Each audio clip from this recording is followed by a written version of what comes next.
I'm Dr. S.K. Beura, Senior Consultant Nephrology at Kailash Hospital, Noida. In this short video, I'll be highlighting some aspects of diabetic kidney disease which I personally believe that all diabetic should be aware of. Diet plays a very important role in patients of diabetic nephropathy. Unregulated food intake is an additional burden on the functioning of the kidneys. Diet in a CKD patient has to be tailor-made, and it's a very challenging thing. Recommendations are, it varies when the patient progresses from CKD stage 1 to CKD stage 5, and the diet is not the same in CKD stage 1 and CKD stage 5.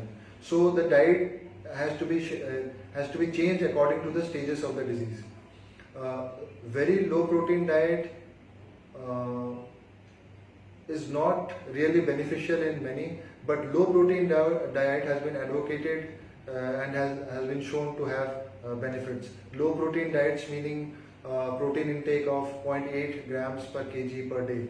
A very low protein diet, something around 0.6 to 0.7 grams per kg per day, has had some experimental benefits, but the data are not strong enough to suggest that it should be used in all the patients. When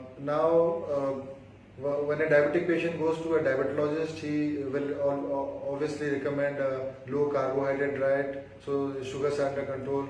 As I said, low protein diet from a nephrology point of view. Now we are stuck with a patient whose nutrition needs might not be met. So we have to add adequate amount of fat in their diet so that the patient doesn't become malnourished or his energy needs are not met. So we have to add that. However, saturated fatty acids are to be avoided, and vegetable oils and omega-3 fatty acid rich oil has to be added. However, in this context, there's a difference between the Western diet and the Indian diet, because when I say high protein and low protein, most of the Indian patients that we encounter are having a normal protein diet or a low protein diet, because most of us are vegetarian.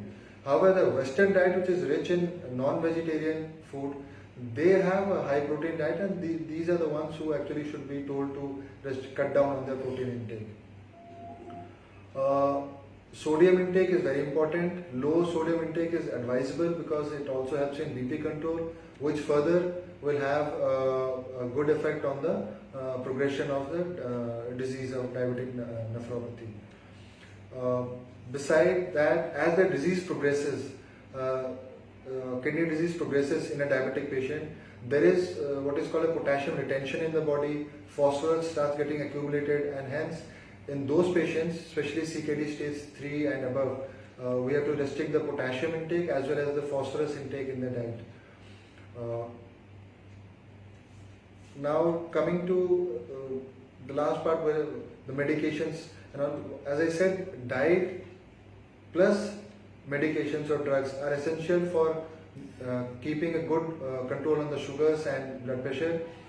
Now the drugs has to be titrated as per the stage of the disease. There are certain drugs, medications available for diabetes, for hypertension, which are good in the early stages of the disease. However, as the disease progresses, these medications, diabetic medications, cannot be continued. One of the most commonest medication is metformin, which is a very good drug, wonderful drug to be started off for diabetic patient.